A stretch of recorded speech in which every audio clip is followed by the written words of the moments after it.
जय श्री कृष्ण भक्तों, आपका स्वागत है श्रीमद् भागवत गीता सार में। हम 17वें अध्याय का पान कर रहे हैं। वसुदेवं सुतं देवं कंसचाणूरमर्दनं देवकी परमानन्दं श्रीकृष्ण वन्दे जगद्गुरु श्रीकृष्ण शरणं गोपाल शरणं श्रीकृष्ण शरणं गोपाल शरणं मेरे बाके बिहारी नंदलाल शरणं मेरे बाके बिहारी नंदलाल शरणं श्रीकृष्ण शरणं गोपाल शरणं श्रीकृष्ण शरणं गोपाल शरणं मेरे बाके बिहारी नंदलाल शरणं मेरे बाके बिहारी नंदलाल शरणं श्रीकृष्ण शरणं गोपाल शरणं श्रीकृष्ण शरणं गोपाल शरणं मेरे बाके बिहारी नंदलाल शरणं मेरे बाके बिहारी नंदलाल शरणं।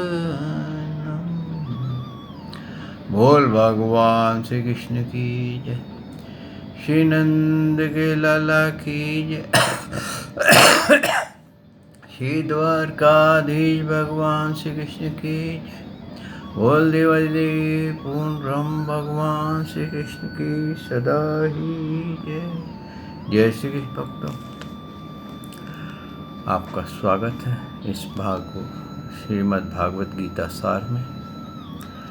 भक्तों, हमने श्रवण किया कि प्रभु ने किस प्रकार से अर्जुन जी का ज्ञान बढ़ाते ही चले गए। वो जहाँ पर भी अटका उसको उसके आगे बढ़ाते चले गए। ये प्रभु का प्रेम है भक्तों। ये अर्जुन जी के साथ प्रेम नहीं है, ये हम सब के साथ प्रेम है। भगवान ये चाहते हैं कि मेरा जीव, मेरा अंश त्रय तापों से मुक्त हो जाए। 84 लाख योनियों में जो ये भटक रहा है उससे मुक्त हो जाए। क्योंकि भक्तों, ये 84 लाख योनियाँ भगवान ने हमें प्रदान नहीं की है। हम स्वयं इस भंवर के अंदर गिरे हैं।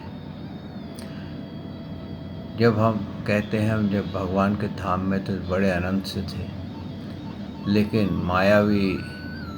माया के चमत्कार देख करके, जो कि मिथ्या चमत्कार थे, उसमें कर्षित हो गए और हमारा मन हमें खींच करके 84 में ले गया। ऐसे वक्तों, जो ये हमारा मन है, ये हमारे को 84 से बाहर भी निकाल सकता है। लेकिन हम इसको, ये हमें मिला तो है हमारे दास के रूप में, लेकिन हमने इसको अपना स्वामी बना रखा है। और इसके हर जैसे जिद्दी बच्चा होता है ना, वो हर बात अपने माँ बाप से मनवाता ही रहता है। तो इसी प्रकार से हमने इसको इतना बिगाड़ दिया है कि हम इसको कंट्रोल नहीं कर पाते। हम जैसा मन की इच्छा होती है वैसे ही हम नाचते हैं, और उसका ये फल ये है कि हम 84 में गिरे पड़े हैं। और वही भोग, कहते हैं ना, आहार निद्रा भय मैथुन, अगर आप इसको गौर से स्टडी करेंगे तो यही भोग जानवर करते हैं, यही भोग मानव करते हैं। इसके अतिरिक्त और कुछ भोग नहीं है। आहार निद्रा भय मैथुन, और थोड़ा जो आपकी आँखों को पसंद आ जाए, रूप को पसंद आ जाए, कानों को पसंद आ जाए, उसमें बहकते जाते हैं। लेकिन हमारी एक्टिविटीज़ सिर्फ आहार निद्रा भय मैथुन में ही पड़ी रहती है।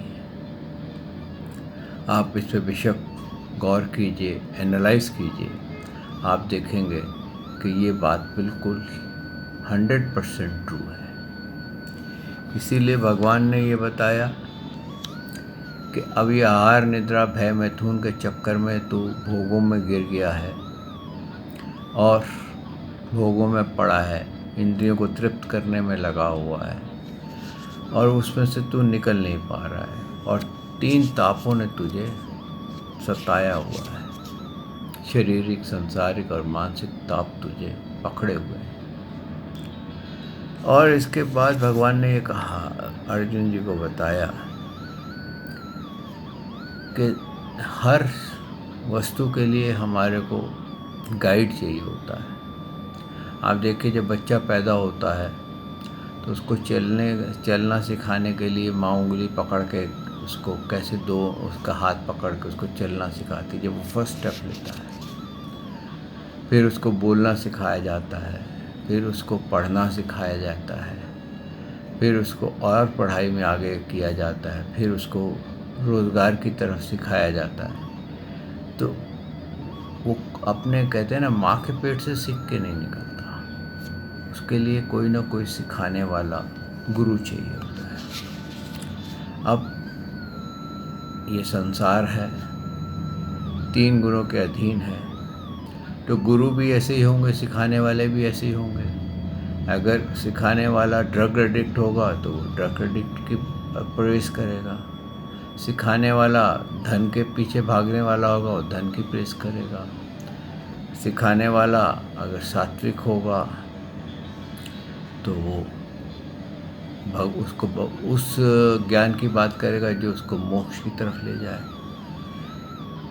तो ये चीज़ें अब हमारे अंदर भी कौन से गुण हैं, क्योंकि हमारे अंदर अगर तामस गुण ज़्यादा है तो हम तामसी व्यक्तियों से ज़्यादा प्रसन्न होंगे, और अगर हमारे अंदर राजसिक गुण ज़्यादा है तो हम राजसिक जो संग है उसको पसंद करेंगे। सात्विक गुण ज़्यादा है तो हम साधु संतों की वाणी में ज़्यादा प्रसन्न होंगे, शास्त्र पढ़ने में ज़्यादा प्रसन्न होंगे। तो ये गुण जो है भक्तों, ये गुण हमारे को बाहर भी निकालते हैं और इस 84 के अंदर भी फंसाते हैं। इसीलिए भगवान ने जो हमने पिछला अपलोड गाया था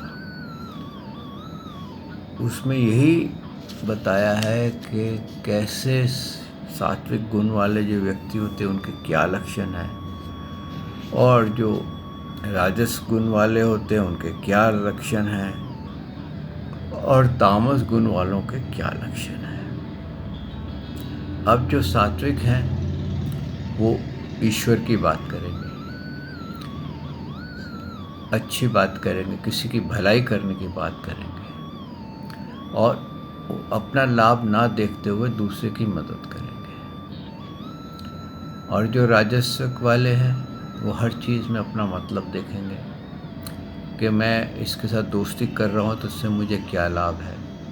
अपना स्टेटस देखेंगे कि ये मेरे स्टेटस का है कि नहीं है, वो पैसे वाला है कि नहीं अगर कहना है, और इसके बैकग्राउंड क्या है। और जो तामस है तो वो तो फिर अनिष्ट की तरफ ही बात जाएगा, वो मांसाहारी की तरफ, गलत कार्य में ही इन्वॉल्व होगा। और तामस हम भी अगर हैं तो हमारे को भी वो वस्तुएं अच्छी लगेंगी। लेकिन ये सब इसलिए बता रहे हैं भगवान हमारे को, ताकि हम अपने आप को जान सकें, और अपने आप को ही नहीं, जिसको हम फॉलो कर रहे हैं, जिस गुरु को फॉलो कर रहे हैं, जो हमारा मार्गदर्शी बना हुआ है, या जो शास्त्र भी अगर हमने मार्गदर्शी ले रखा है या कुछ भी ले रखा है, वो हमें किस तरफ ले जा रहा है, ये हमें अपने आप से एनालाइज करना होगा। तो अगर बात वही है कि अगर आप सच में जीवन मृत्यु के सृष्टि चक्र से मुक्त होना चाहते हैं तो फिर आपको एनालाइज करना पड़ेगा, और अगर नहीं मुक्त होना चाहते तो फिर आप जिसकी भी पूजा करें, जो भी चाहें, खाए पिए मज़ा करें, फिर 84 की योनियों में आनंद है। तो इसलिए भक्तों, अगर सात्विक खाना है तो सात्विक में आपको श्री कृष्ण की चौखट पे आना पड़ेगा। अगर आपको सच में जीवन मृत्यु से मुक्ति पानी है तो सात्विक होकर भगवान श्री कृष्ण की चौखट पे आके आपको निर्गुण रूप में उनका वो करना पड़ेगा, पूजा करनी पड़ेगी। निष्काम जिसको बोलते हैं, निष्काम पूजा आपको करनी पड़ेगी और अपने कर्मों को भी निष्काम करना होगा। अगर आपके अंदर ज़रा सा भी कर्म करने में आपका अपना स्वार्थ आएगा तो आप, भगवान ने तो कहा है कि अगर मेरे इसमें स्वार्थ आएगा तो मेरी पूजा करने में कोई हर्ज नहीं है, लेकिन मैं तेरे को फिर ऐसे ज्ञान बुद्धि दूंगा जिससे कि तू निष्काम पूजा करने लग जाएगा और तू मुझे प्राप्त हो जाएगा।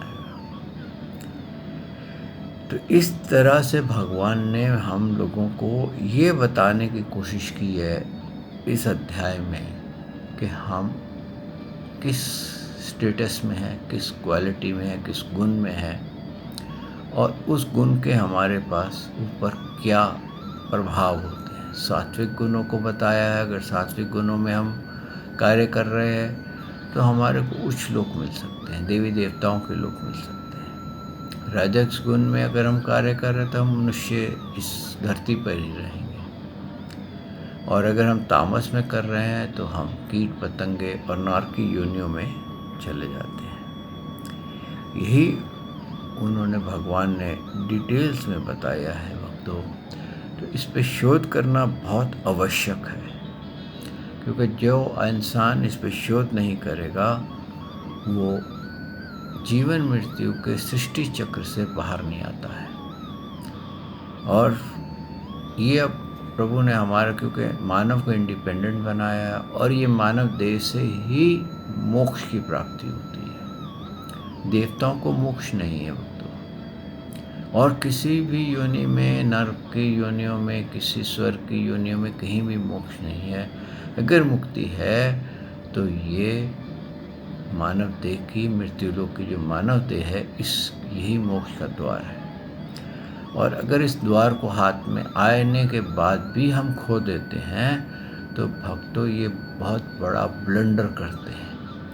हाँ, वो उनके लिए ब्लंडर ठीक है जिनको मोक्ष से कोई मतलब नहीं है, लेकिन अगर आपके मन में जीवन मृत्यु से मुक्त होने की इच्छा हो रही है तो आपको इस योनि का लाभ उठाना चाहिए, अपने संस्कारों को सात्विक बनाना चाहिए और भगवान श्री कृष्ण की शरण आना पड़ेगा। अगर आप सोचते हैं मैं बिना भगवान श्री कृष्ण की शरण आए ही मोक्ष पा जाऊं, तो भक्तों और कोई मार्ग, कोई द्वार, कोई शास्त्र ऐसा नहीं है जो ये बताता है कि ये भगवान श्री कृष्ण के अतिरिक्त ये मार्ग है। इसी तरह से भगवान ने ये भी बताया है आगे कि जो सात्विक पुरुष होते हैं उनके बारे में क्या कहा है। श्री भगवान वाच दातव्यमिति यत्तान दीयते अनुपकारिणे देश काले च पात्रे च तत्तानम सात्विकम समृतम। अब यहाँ तक तो भगवान ने ये बताया है कि जो सात्विक मानव होता है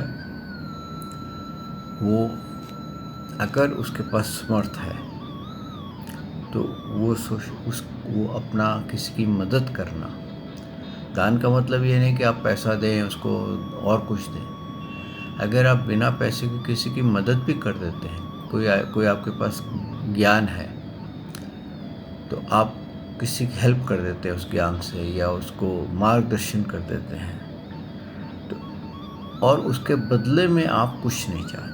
और ये देख करके कि मैं जो ये दान दे रहा हूँ, जो मैं इसको कर्तव्य बता रहा हूँ, ये इसके लिए सही है या नहीं। कहते हैं कि दान देश तथा काल और पात्र के प्राप्त होने पर उपकार ना करने वाले के प्रति दिया जाता है, वह दान सात्विक कहा जाता है। क्या है कि दान देना ही कर्तव्य है, और जो मैं उसको डायरेक्शन दे रहा हूँ या जैसे मैं किसी की हेल्प कर रहा हूँ, यानी कि मेरे को मान लीजिए मेडिकल का ज्ञान है, एक ऐसे आप एग्जाम्पल समझिए, और मैं मेडिकल ज्ञान का मतलब बड़ा चिकित्सक हूँ, डॉक्टर हूँ, और मैं किसी को बीमार आदमी है और मैं देखता हूँ कि यहाँ कोई ठीक करने वाला नहीं है, मैं उसकी मदद कर देता हूँ और उसको बीमारी से निकाल देता हूँ, लेकिन बदले में मैं कुछ नहीं चाहता। तो क्या है कि मेरे को ये देखना आवश्यक है कि पहले तो मैं ये जो दान दे रहा हूँ ये किस पात्र को दे रहा हूँ। मान लीजिए मैं एक टेररिस्ट को मदद करने लग जाता हूँ और वो मेरे को मालूम है ये अगर ठीक हो जाएगा और ये मेरे को ही मार देगा, तो ऐसा दान नहीं दिया जाता है। ये दान उसको दिया जाता है कि जहाँ पर ये पता हो कि ये ठीक हो कर के अच्छे कार्य करेगा। यानी कि अगर आप को कोई दान मिले और वो उसका गलत उपयोग करता है तो उसका भुगतान तो आपको ही करना पड़ता है। इस बारे में एक छोटी सी रियल गाथा है, मैं आपको सुनाता हूँ। एक बहुत बड़े व्यापारी थे, बहुत बड़े दानी थे। कोई भी उनके दुकान पे आता था उसको वो कभी खाली हाथ नहीं भेजते थे, कोई भी आ जाए, और वो रुई का व्यापार करते थे। तो एक दिन उनके गले में कुछ पैसे, छुट्टे पैसे नहीं थे। एक दानी आया तो वहाँ एक गट्ठर पड़ा था छोटा सा रुई का, तो उन्होंने वही उसको दे दिया कि जा तू इसको बेच करके अपना कार्य कर ले, तेरे को जो ज़रूरत है तेरे को पैसे मिल जाएंगे, आज मेरे पास छुट्टे पैसे नहीं हैं। वो इंसान वो गट्ठर लेके चला गया। उसके बाद उस व्यापारी का नुकसान होना शुरू हो गया। इतना नुकसान हो गया, इतना नुकसान हो गया कि हालात ये आ गए कि वो भिखारी बन गया। और एक दिन वो मंदिर के बाहर खड़ा लाइन में भीख मांग रहा था, तो वहाँ एक बहुत बड़ी गाड़ी रुकी। उसमें से एक बहुत सूटेड बूटेड व्यक्ति उतरा और उसने कहा, अरे सेठ जी, आप यहाँ लाइन में भिखारियों की? तो उसने कहा, आप कौन हैं? बोले, आपने मुझे पहचाना नहीं? नहीं। बोले, मैं वही हूँ, एक बार मैं आपकी दुकान पे भिक्षा मांगने आया था, आपने एक रुई का गट्ठर दिया था मेरे को। अच्छा, तो तूने उस गट्ठर का क्या किया?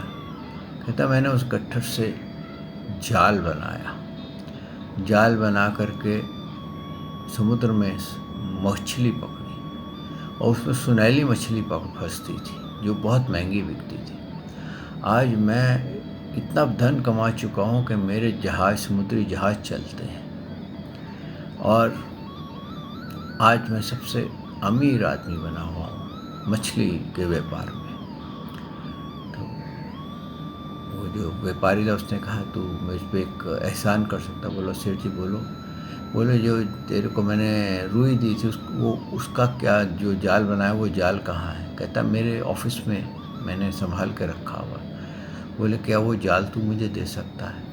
बोले, हाँ वो भी दे सकता हूँ, मैं आपको धन भी दे सकता हूँ और आपका जो व्यापार खराब हुआ वो भी ठीक हो जाएगा। और उसने अपने गाड़ी में बैठाया और उसको अपने ऑफिस ले गया।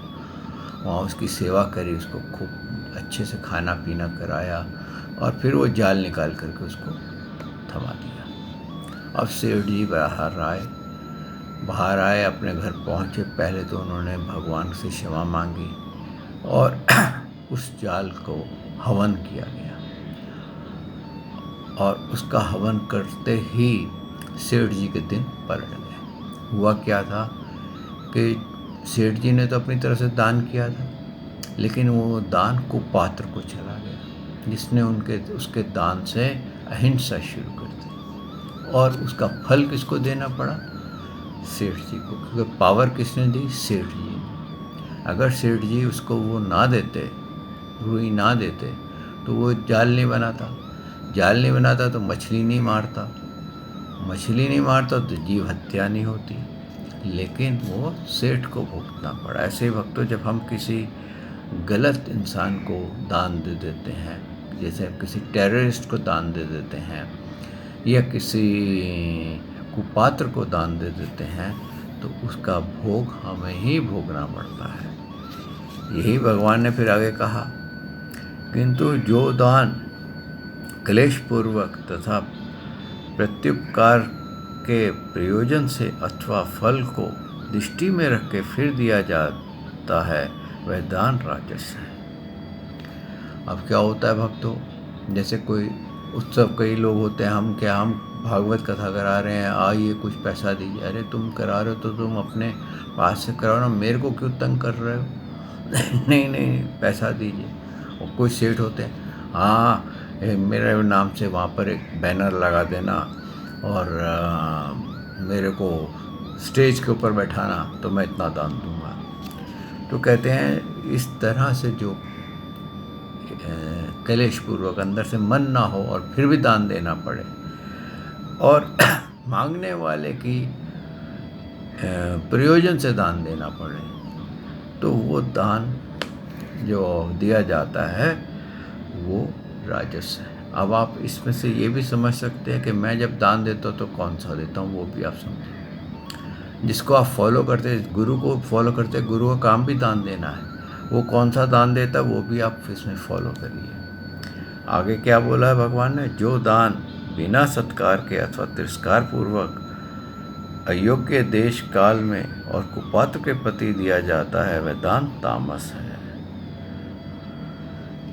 अब यहाँ पर क्या कहा है, तो कई लोग आप देखते हैं मंदिर के बाहर बहुत सारे भिखारी बैठे होते हैं, वो कभी ये नहीं जानने की कोशिश करते कि ये कौन से क्या पात्र हैं। उसमें से कोई ऐसे भी होंगे जो दान लेकर के दारू की बोतल लेंगे, मांस लेंगे और मांस खाएंगे, और वो उस दान को उन्होंने तामस कहा है। तो इसलिए भक्तों, दान देने से पहले ये आवश्यक है कि आप किसको दान दे रहे हैं और किस भावना से दे रहे हैं और किसको अर्पण करके दे रहे हैं। अगर आप कभी, हम मोस्टली लोग दान देते हैं, किसको भगवान को अर्पण नहीं करते, बस ऐसे ही दे देते हैं, प्रसन्न हो जाते हैं कि हमने अपना कार्य कर दिया। और जब हमने अपना कार्य कर दिया तो उसका फल भी हमें ही मिलेगा।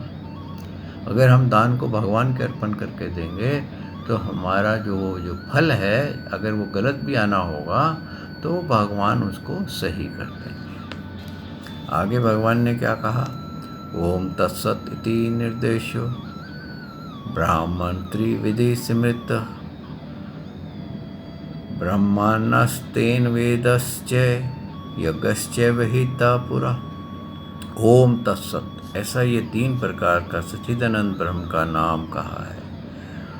उससे सृष्टि के आदि काल में ब्राह्मण और वेद तथा यज्ञ आदि रचे गए थे। इसलिए वेद मंत्रों का उच्चारण करने वाले श्रेष्ठ पुरुषों को शास्त्र विधि से नियत यज्ञ, दान और तपरूप क्रिया सदा ओम इस परमात्मा के नाम को उच्चारण करके ही आरंभ होती है। यहाँ पर भगवान ने ये बताया है कि जितने मंत्र हैं, सबसे पहले कौन सा शब्द इस्तेमाल होता है, ओम। क्यों इस्तेमाल होता है? क्योंकि वो भगवान स्वयं है। तो सबसे पहले यहाँ पर भगवान ने अपना नाम बताया। तो ऐसे ही जब हम दान देते हैं तो भगवान श्री कृष्ण अर्पण करके ही देना चाहिए। क्यों? कि भगवान का ही दान है और भगवान को ही दे रहे हैं। मतलब मैं भी भगवान का अंश हूँ और जिसको दिया जा रहा है वो भी भगवान का अंश है, भले वो कुपात्र। तो आप देखिए, जब तक ओम के शब्द का प्रयोग नहीं होता तब तक वो मंत्र नहीं बनता। आप बोलते हैं ओम नमः शिवाय, आप आगे से ओम हटा दीजिए, नमः शिवाय करिए, उसकी पावर नहीं होती है, उस जाप की पावर 0 हो जाती है। ओम गणपते नमः, गणपति जी का मंत्र है, आप ओम हटा दीजिए, गणपते गाइए, उसकी पावर खत्म हो जाती है। ओम ब्रह्माय नमः, ब्रह्मा जी का मंत्र है, ओम हटा दीजिए, ब्रह्मा जी के मंत्र की नाम की पावर खत्म हो जाती है। ओम विष्णुवे नमः, ओम हटा दीजिए, विष्णुवे नमः करिए, वो खत्म हो जाती है। लेकिन जब आप करते हैं श्री कृष्ण शरणम गोपाल शरणम, तो उसके आगे ओम नहीं लगता, क्योंकि वो भगवान स्वयं ही उनका नाम है, स्वयं ही भगवान है। तो वो अपने आगे उपाधि नहीं लगती है। तो भगवान का जब तक नाम का उच्चारण नहीं, आप कभी भी याद रखिए, जितने भी ये कई लोग अपने नाम के आगे ओम लगाते हैं, ताकि उससे ओम बोलते ही वो मंत्र बन जाता है। क्योंकि ओम जो होता है उस शब्द में पावर है, क्योंकि भगवान स्वयं कहा है ना, मैं आऊम हूँ, यानी कि मैं आकार में आऊम। तो वो सबसे पहले आप इस चीज़ का ख्याल रखिए कि अगर मैं ये ओम लगा हुआ है, अगर कोई बोलता है ओम कृष्णाय नमः, तो ये डबल हो गया। कृष्णाय नमः में ओम नहीं लगता, श्री कृष्णम ममः होता है, और कई लोग ओम कृष्णाय नमः बोलते हैं, लेकिन ओम नहीं लगता है। भगवान श्री कृष्ण के नाम के आगे अगर ओम लगा हुआ है तो ये मंत्र ये गलत हो गया है।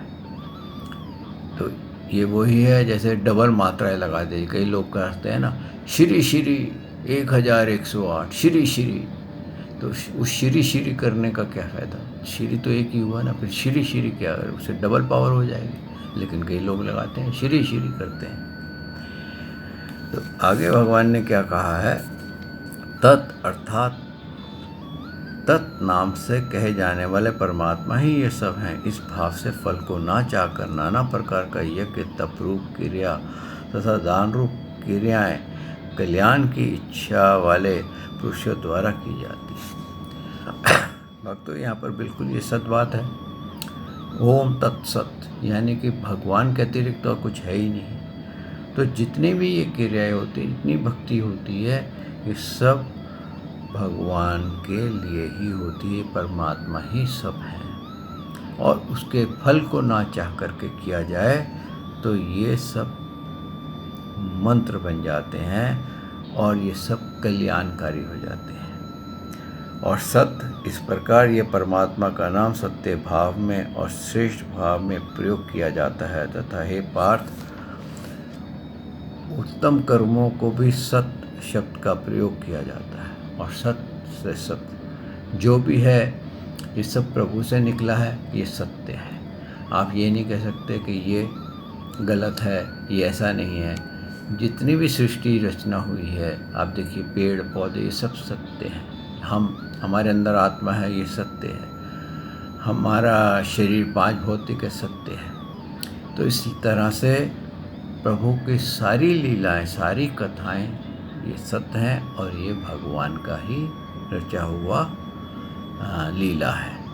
आगे क्या कहा है, तथा यज्ञ, तप और दान में जो स्थिति है वह भी सत्य है, इस प्रकार कही जाती है। और उस परमात्मा के लिए किया हुआ कर्म निश्चय पूर्वक ही सत्य है। हम जो दान, जो कुछ कार्य भगवान के लिए करते हैं, वो भी सत्य में चला जाता है, प्रभु के ही अर्पण हो जाता है। आगे क्या कहा है भगवान ने, आश्रदा हुतम दत्तम तप ततम कृतम च यत् असत इति उच्यते पार्थ न च तत्प्रेत्य नो ही। हे अर्जुन, बिना श्रद्धा के किया हुआ हवन, दिया हुआ दान एवं तपा हुआ तप और जो कुछ भी किया हुआ शुभ कर्म है, वह समस्त असत इस प्रकार से कहा जाता है। इसलिए वह ना तो इस लोक में लाभदायक है और ना ही मरने के बाद ही लाभदायक है। अब क्या है, आप जो भी दे रहे हैं, अगर आपके अंदर उसके अंदर श्रद्धा नहीं है, आप यहाँ तक कि आप मंदिर में भी जाते हैं, आप भगवान की भक्ति भी करते हैं, अगर आप में श्रद्धा नहीं है, आपको बिलीव नहीं है कि ये भक्ति करने से मुझे ये लाभ होगा, ये गीता सुनने से मुझे ये होगा, तो आपको कितना ही बड़े से बड़ा पहुंचा हुआ व्यक्ति भी, अगर कहते हैं नारद मुनि जी भी आकर आपको ज्ञान देंगे तो आपके लिए वो ज्ञान व्यर्थ हो जाएगा, कोई काम नहीं आएगा। जब तक आपके अंदर श्रद्धा जागृत नहीं होगी, प्रभु में विश्वास जागृत नहीं होगा, तब तक आपके लिए प्रभु की भक्ति, प्रभु का चिंतन, मोक्ष, वो सब व्यर्थ है। इसलिए जो भगवान ने यहाँ गीता गाई है, अगर इसमें आपको श्रद्धा है, आप इस पे अपना अभ्यास कीजिए, अपना शोध कीजिए कि आपको ये कितनी आपके ऊपर लागू होती है, कैसे लागू होती है, कैसे आप इससे लाभ उठा सकते हैं। और आज यहाँ पर 17वें अध्याय का भी विश्राम होता है। ओम तत्सदिति श्रीमद्भगवद्गीतासूपनिषत्सु ब्रह्म विद्यां योगशास्त्रे श्रीकृष्ण अर्जुन संवाद शतात्रय विभाग योगो नाम 17 अध्याय। श्री कृष्ण शरणम श्री कृष्ण शरणम श्री कृष्ण शरणम। बोल भगवान श्री कृष्ण की। और भक्तों, मैं यहाँ वाणी को भी विश्राम देता हूँ।